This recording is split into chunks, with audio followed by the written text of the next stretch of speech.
क्या आप जानते हैं दुर्योधन अधर्मी क्यों था? हस्तिनापुर के कार्यकारी महाराज धृतराष्ट्र और महारानी गांधारी के 100 पुत्रों में से सबसे ज्येष्ठ दुर्योधन थे। गांधारी के होने वाले 101 बच्चों का जन्म से पहले का विकास अलग अलग घड़ों में हुआ था। 101 घड़ों में से 100 पुत्र एवं एक पुत्री ने जन्म लिया। सबसे पहले दुर्योधन का जन्म हुआ था। जब दुर्योधन का जन्म हुआ तो वह रोने के बजाय गधे की तरह रेंकने लगा और जन्म लेते ही बोलने भी लगा था। दुर्योधन के जन्म का समय इतना अशुभ था कि उस समय उपस्थित महर्षि वेदव्यास एवं हस्तिनापुर के राजपुरोहित कृपाचार्य ने इस बच्चे को त्यागने योग्य बतलाया। साथ में यह भी कहा कि यह बालक आगे चलकर हस्तिनापुर के विनाश का कारण बनेगा। परंतु पुत्र मोह में धृतराष्ट्र और गांधारी ने ऐसा करने से मना कर दिया।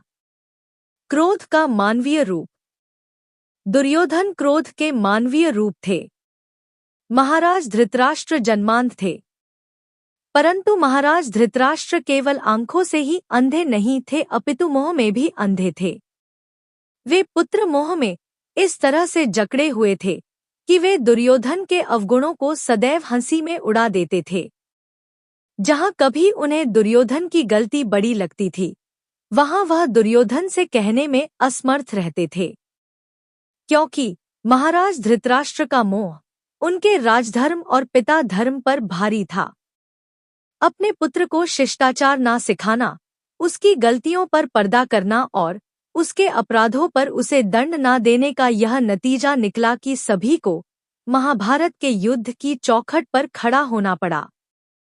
हम सदियों से सुनते आए हैं कि दुर्योधन अधर्मी था, और वह हो भी क्यों ना।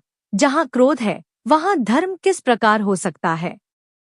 मामा शकुनी का प्रभाव। क्रोध का जन्म अहंकार से होता है, और जहां अहंकार है वहां धर्म डगमगा जाता है।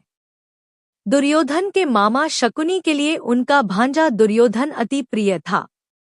यह मामा भांजे की जोड़ी क्रोध और कुटिलता की जोड़ी थी। इस जोड़ी ने साथ मिलकर कितने ही अपराध किए।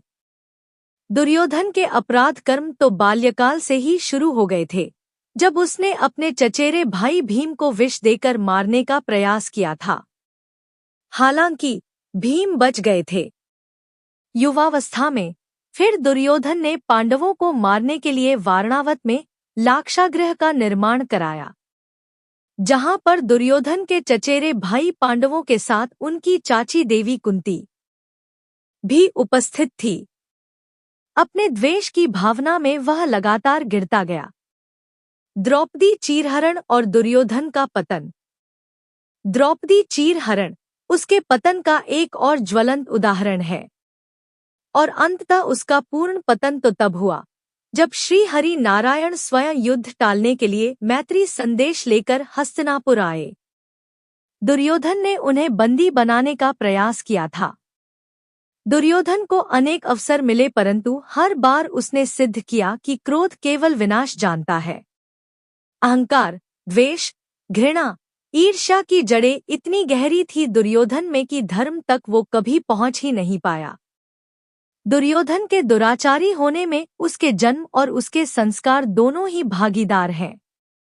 माता पिता का मोह और मामा की कुटिलता का बड़ा योगदान रहा उसके दुराचारी होने में, और दुर्योधन के यही अवगुण कौरवों के अंत का कारण बना।